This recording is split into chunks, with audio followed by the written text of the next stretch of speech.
nous réunit cet après-midi a l'origine suivante.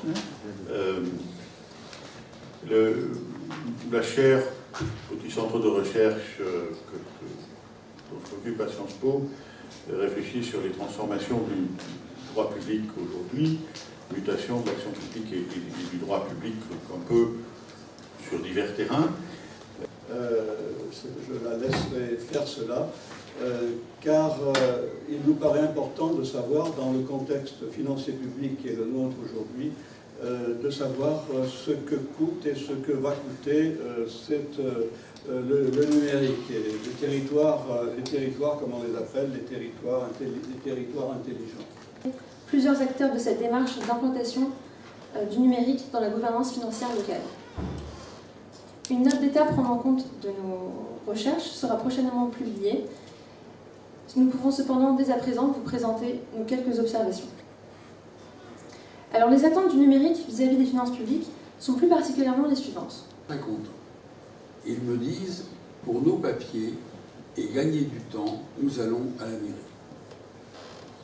Et nous sommes reçus par des gens rapides, efficaces. En 3 jours, on a notre passeport et la carte d'identité. Ça, rendu par des gens de rigueur, d'activité, avec des conséquences, c'est un vrai compliment qui salue nos petits fonctionnaires. Et je le répète aussi des engueulades de temps en temps. Mais je suis flatté. Et que de ce fait, toutes les villes sont intelligentes. Voilà, donc cette étude elle a été réalisée avec Acadie, qui est un cabinet de conseil en politique territoriale publique, et avec Espelia, qui est un cabinet de conseil en gestion des services urbains. Et elle a été financée par l'ADEME, l'Association des maires de France, avec le soutien du PUCA. Alors, le point de départ de l'étude, c'était 2 choses. L'idée, c'était de se dire, il faut peut-être éviter de cristalliser. Égal. Alors, comme l'a précisé mon collègue le professeur Michel Bouvier, le thème qui nous réunit est une brique de la révolution algorithmique. Et cette révolution, elle ne laisse pas indifférentes les collectivités publiques.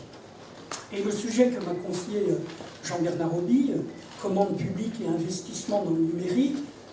Un élément sur lequel les uns et les autres nous sommes sensibles, c'est qu'au niveau de l'investissement proprement parlé de l'infrastructure numérique, c'est quand même par rapport à un certain nombre d'éléments que chacun des collectivités doit investir, un élément relativement faible.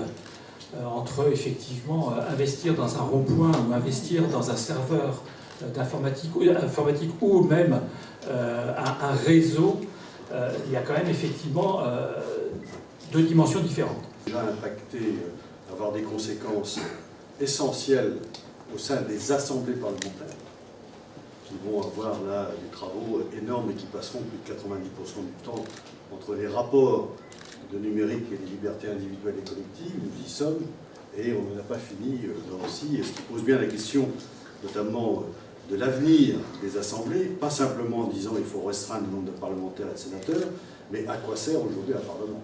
Nous serons privés de son témoignage, de sa réflexion, mais nous avons la chance d'avoir 3 autres experts parmi nous.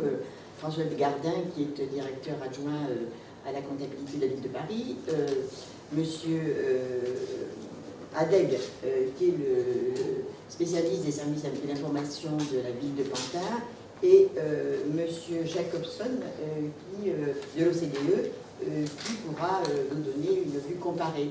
Puis à savoir l'évolution qu'a connue notre société avec d'abord des informations gérées dans des livres physiques voilà, qu'on gardait dans nos armoires et nos services en étaient très très fiers. Et puis des bouleversements alors, liés à l'exode rural, l'accès des femmes au travail, une offre de service public qui s'est étendue pour pallier aussi le fait que les femmes massivement entraient sur le marché du travail. Donc on a créé des crèches, des centres de loisirs, etc. Enfin, 4G+, voire la 5G, etc. Donc cette petite comparaison, pourquoi je la donne? Parce que ici les Moulineaux ont commencé très tôt. Pantin, on a commencé il n'y a pas très longtemps, mais je pense qu'on n'a rien oublié ni à Paris, ni à Pantin, ni à ici les Moulineaux. Donc on a une roadmap assez chargée, donc depuis à peu près 3 ans, une roadmap sur aussi bien la data. 2 idées qui à mon avis, mériteraient d'être approfondies. Elles sont différentes, mais elles relèvent des deux tables rondes.